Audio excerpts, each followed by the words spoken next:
क्या आपने twelfth non medical subject से की हुई, यानी कि आपके पास बायो नहीं थी, और क्या आप अपना कैरियर पैरामेडिकल में बनाना चाहते हैं पर आपके पास बायो नहीं है और आप ये जानना चाहते हैं कि कौन से कोर्सेस यूनिवर्सिटी ग्रांट कमीशन के द्वारा अलाउड है जिससे आपको यूनिवर्सिटी के थ्रू डिग्री मिल सकती है, डिप्लोमा मिल सकता है, और जो वैलिडिटी होगी उसकी और जो हर जगह वैलिड होगा, ना केवल आपके प्राइवेट इंस्टीट्यूशंस के अंदर पर आपको गवर्नमेंट जॉब्स भी दिलाने वाला है। तो आज स्टूडेंट्स आप इस वीडियो के माध्यम से जानेंगे कि अगर आपके पास बायो नहीं है, आप नॉन मेडिकल के स्टूडेंट हैं, तो किस तरीके से कौन कौन से आप paramedical courses university grant commission university द्वारा रिकॉग्नाइज्ड कोर्सेज को आप कर सकते हैं। इसलिए इस वीडियो के एंड तक जरूर बने रहें। Hello friends, I am doctor Sunil Saini and welcome to global Avon institute of paramedical science. Paramedical की दुनिया इतनी ज़्यादा, स्पेशली आफ्टर कोविड के बाद से आप लोगों ने देखा किस तरीके से कोविड की सिचुएशन के अंदर या तो डॉक्टर्स फाइट कर रहे थे और उनके बाद में सारी चीज़ों को संभाल जो रहे थे वो हमारे पैरामेडिकल स्टाफ है। इसलिए पोस्ट कोविड इस इंडस्ट्री के अंदर अगर हम बात करें कि इस इंडस्ट्री की जो डिमांड, पैरामेडिकल की जो डिमांड प्री कोविड थी, कोविड से पहले जो डिमांड थी और कोविड के बाद की डिमांड में जमीन आसमान का फर्क आ चुका है। लोगों को समझ में आ चुका है कि हेल्दी रहना कितना इंपॉर्टेंट है, फिट रहना कितना इंपॉर्टेंट है। और अब इस समय ऐसी सिचुएशन है कि थोड़ी सी प्रॉब्लम भी होती है तो हर कोई जाके हॉस्पिटल के अंदर दिखाता है, जांच कराता है, सारी चीजें करता है, इन्वेस्टिगेट करता है। ना केवल गवर्नमेंट इसके ऊपर फोकस कर रही है, पर समझने की बात यह है दोस्तों कि प्राइवेट सेक्टर्स भी इसके ऊपर बहुत ज्यादा फोकस कर रहे हैं। प्राइवेट सेक्टर्स का फोकस का मतलब होता है कि किस तरीके से इन्वेस्टमेंट आती है। आप समझिए, जिस तरीके से आज के टाइम में आपने सुना होगा आर्टिफिशियल इंटेलिजेंस, हर जगह आप चैट जीपीटी की बात करते हो, बाकी जेमिनी की बात करते हो, जो आर्टिफिशियल इंटेलिजेंस के अंदर दुनिया भर से पैसा आ रहा है और दुनिया भर का पैसा उस पर फोकस किया जा रहा है।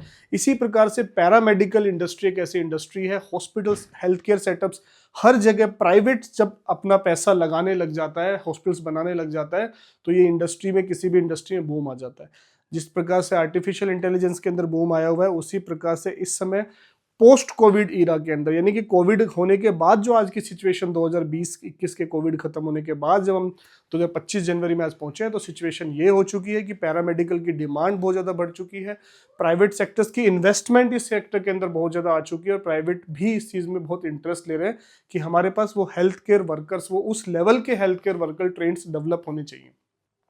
अब जब हम इसमें डिग्री और डिप्लोमास की बात करते हैं, पैरामेडिकल में हम एक दो पार्ट डिवाइड कर सकते हैं। एक नर्सिंग है जिसके अंदर बीएससी नर्सिंग और जीएनएम की बात होती है, और इसके अलावा बाकी पैरामेडिकल कोर्सेज की बात होती है। तो आज हम बाकी पैरामेडिकल कोर्सेज के बारे में बात करेंगे। अब असमंजस की सिचुएशन ये आती है कि एक स्टाफ होता है, एक स्टूडेंट होता है जिसने ट्वेल्थ किस बेसिस पे कर रखी है, उसके बिहाफ पे यूनिवर्सिटीज आपको एडमिशन लेती है। तो या तो हम डिप्लोमा कर सकते हैं या हम डिग्री कर सकते हैं, या तो हम प्राइवेट इंस्टीट्यूशन से कर सकते हैं जहां पे, या फिर हम यूनिवर्सिटी से कर सकते हैं। देखिए दोस्तों, पैरामेडिकल के कोर्सेज को कराने के लिए, जैसे कि लेबोरेटरी टेक्नीशियन जिसमें हम डीएमएलटी बोलते हैं, diploma in medical laboratory technology, उसी तरीके से OT technicians courses, radiology technician courses, dialysis technician courses, cardiology technician courses, different types of courses are available for the paramedical forces, paramedical में जो करना चाहते हैं।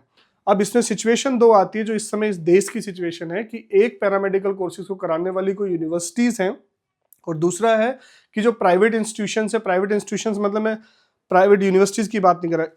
यूनिवर्सिटीज का मतलब है गवर्नमेंट यूनिवर्सिटीज भी, प्राइवेट यूनिवर्सिटी। दूसरी जगह आप बहुत समय देखते हो कि इंस्टीट्यूट्स होते हैं जो अलग अलग पैरामेडिकल बॉडीज से रिकॉग्नाइज्ड हो चुके हैं, लेकिन अपने देश के अंदर कोई भी इस समय, कोई हर जगह पे, हर स्टेट के अंदर पैरामेडिकल काउंसिल्स नहीं है। इसलिए ये जो सेक्टर है पैरामेडिकल का, ये बहुत ही अनऑर्गेनाइज्ड सेक्टर हो रखा है, क्योंकि इसके ऊपर कोई काउंसिल इस तरीके से बैठी नहीं हुई। किसी स्टेट में काउंसिल है, किसी स्टेट के अंदर नहीं है।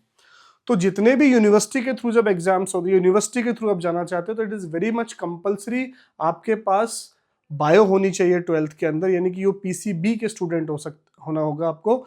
और अगर आप पीसीएम अगर आपके पास है तो सिर्फ आप रेडियोलॉजी में जा सकते हो, यानी कि अगर आपको एमएलटी करना है, अगर आपको ओटी टेक्नीशियन करना है, अगर आपको रेडियोलॉजी टेक्नीशियन करना है, तो आपके पास बायो होनी बहुत कंपलसरी उन्होंने कर रखी है, जितनी भी यूनिवर्सिटीज़ के थ्रू हो रहा है।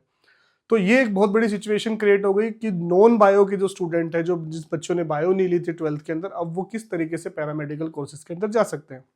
या तो वो अनरिकॉग्नाइज्ड इंस्टीट्यूट्स की तरफ चले जाएं, जिनके जो आईएसओ सर्टिफाइड हो सकते हैं, जो आईएमए के थ्रू हो सकते हैं, या फिर बाकी किसी काउंसिल के थ्रू हो सकते हैं। लेकिन गवर्नमेंट या फिर कोई भी प्राइवेट यूनिवर्सिटीज इन चीज़ को रिकॉग्नाइज नहीं कर रही थी। लेकिन अब नेशनल एजुकेशन पॉलिसी के बाद और वोकेशनल कोर्सेज को रिलीज करने के बाद ये प्रॉब्लम सोल्व हो चुकी है। तो जो बच्चे बायो के नहीं है, जिन्होंने बायो नहीं लिया लेकिन पैरामेडिकल कोर्सेज करना चाहते हैं, तो वो वोकेशनल कोर्सेज करके इस चीज़ में अपना करियर बना सकते हैं। तो what is vocational degrees? Vocational के अंदर सिंपल सा गवर्नमेंट ने रूल बनाया है कि भाई हमें पैरामेडिकल स्टाफ्स क्रिएट्स करने, हमें पैरामेडिकल स्टूडेंट्स चाहिए।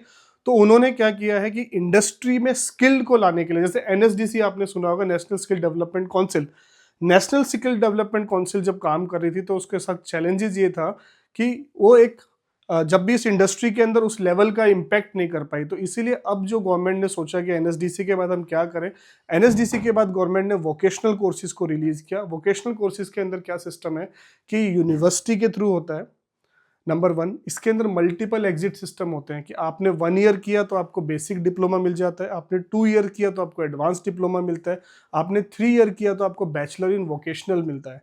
फॉर एग्जाम्पल, अगर आपने 3 ईयर्स किया तो आपको मिलता है bachelor vocational medical laboratory technician. तो आप bachelor in vocational medical laboratory technician बन के आएंगे, जैसे हम लोग इस डिग्री में दिखा रहे हैं किस तरीके से लिखा हुआ आता है। अगर आप 2 साल का करते हैं तो आपको advance diploma in medical laboratory technician vocational course. Vocational का मतलब ये होता है कि हमें इंडस्ट्री में स्किल्ड बंदे चाहिए। तो उसमें क्या किया गया, 60% is practical and 40% is theory. तो 2 सेगमेंट किसी भी वोकेशनल कोर्स के होते हैं। 60% इज प्रैक्टिकल, तो आपको हॉस्पिटल बेस्ड प्रैक्टिकल मिलेगा, एंड 40% इज थ्योरी, यानी कि कोई भी इंस्टीट्यूट ऐसा हो जो दोनों चीज को कराता हो। तो एक इंस्टीट्यूट ऐसा होना चाहिए जो 40% थ्योरी, यानी कि थ्योरी सारी एक इंस्टीट्यूट पढ़ा देगा और सारी की सारी प्रैक्टिकल एक हॉस्पिटल कराएगा। तो ये दोनों को क्लब कर दिया है गवर्नमेंट ने। तो ऐसे कोई भी हॉस्पिटल इस चीज़ को अप्लाई कर सकते हैं यूनिवर्सिटी के थ्रू, और इसी तरीके से अगर कोई इंस्टीट्यूट है और उसके पास हॉस्पिटल भी है तो दोनों को अप्लाई कर सकते हैं। यानी कि आपको ट्रेनिंग मिल रही है, थ्योरी लेने वाले लोग भी हैं। तो theory plus practical, it's a vocational courses जिसके अंदर 60% is practical and 40% is theory. इसलिए ये जो डिग्रीज दी जाती है या फिर ये जो इंस्टीट्यूट्स को रिकॉग्निशन दी गई है, इंस्टीट्यूट को टाई अप जो दिया गया, मैं रिकॉग्निशन नहीं बोलूंगा, टाई अप, कि फॉर एग्जांपल कोई एक XYZ यूनिवर्सिटी है और वो किसी हॉस्पिटल को पहले लेगी, उसको अपना ट्रेनिंग पार्टनर बनाएगी और साथ में वो किसी इंस्टीट्यूट को भी ट्रेनिंग पार्टनर बनाएगी ताकि उसकी थ्योरी प्लस प्रैक्टिकल हो सके। सिमिलरली वो किसी हॉस्पिटल को भी बना सकती है जहाँ पे आपकी थ्योरी भी हो रही है और आपकी प्रैक्टिकल भी हो रही है, दोनों चीजें। So now this is industry skill based system. जैसे एनएसडीसी था, नेशनल स्किल डेवलपमेंट काउंसिल था, उसी तरीके से भी स्किल बेस्ड सिस्टम आ चुका है। And these are the various vocational courses which has been running for many years. अब कई सालों से वोकेशनल कोर्सेज चल रहे हैं। Global A1 institute of paramedical science के अंदर भी आप ये वोकेशनल कोर्स करके, चाहे आप बायो के स्टूडेंट हैं या फिर आप नॉन बायो के स्टूडेंट हैं, आप नॉन मेडिकल स्टूडेंट भी हैं, तब भी अपना कैरियर इसमें बना सकते हैं। हमारा टाई अप है यूनिवर्सिटीज़ के थ्रू, जिसमें ये यूनिवर्सिटी ग्रांट कमीशन और के ऊपर ये सारी यूनिवर्सिटीज़ हैं, और यूनिवर्सिटी ड्रिवन आपको पूरा का पूरा सर्टिफिकेट, आपको डिप्लोमा और आपको डिग्री मिलने वाली है। यानी कि आपकी ये डिग्री हर जगह पे वैलिड होगी। And these are the various courses जो हमको बता रहे हैं, जैसे vocational courses in paramedical science में हमारा आता है medical laboratory technician, OT technician, radiology technician, cardio technician, dialysis technician, emergency medical technician, and various other courses are available through university. तो अभी तक जो बच्चे इस असमंजस में थे कि मैं, या पेरेंट्स इस असमंजस में थे कि नॉन बायो स्टूडेंट है, बायो उन्होंने ली नहीं है 12th में, तो आगे में बच्चा कैरियर के अंदर अगर पैरामेडिकल में जाता है तो उसको आगे में डिग्री मिलके वो गवर्नमेंट जॉब भी अप्लाई कर सके, प्राइवेट जॉब भी अप्लाई कर सके, वो आर्मी के लिए भी अप्लाई कर सके। एलिजिबिलिटी हर जगह पे होने वाली है, because this are the degree और the diploma which are given by the university. और ये सारे के सारे UGC यूनिवर्सिटीज हैं जो आप जाके पूरा चेक कर सकते हो। So friends, this is in short information about कि आप किस तरीके से, अगर आपके पास बायो नहीं है तब भी आप पैरामेडिकल कोर्सेज यूनिवर्सिटी के थ्रू करके, वोकेशनल कोर्सेज करके अपना कैरियर में ग्रोथ कर सकते हैं और पैरामेडिकल साइंस में अपना कैरियर बना सकते हैं। अगर आपकी फिर भी कोई डाउट है तो नीचे के नंबर पे कांटेक्ट करके फ्री काउंसलिंग हमारी काउंसलिंग टीम से ले सकते हैं। आगे में इस प्रकार की वीडियोस के लिए, इस प्रकार की इन्फॉर्मेशंस के लिए, पैरामेडिकल में अगर आप काम भी कर रहे हैं, आपने डिग्री भी ली, डिप्लोमा भी ले लिया, काम भी कर रहे हैं, आगे में आपको और एडिशनल इन्फॉर्मेशंस और health tips as well as recent informations आपको अपने सब्जेक्ट्स के रिगार्डिंग मिलती रहे। इसलिए चैनल को सब्सक्राइब करना ना भूलें। चैनल को सब्सक्राइब करें, वीडियो को लाइक करें व शेयर करें। Thank you so much.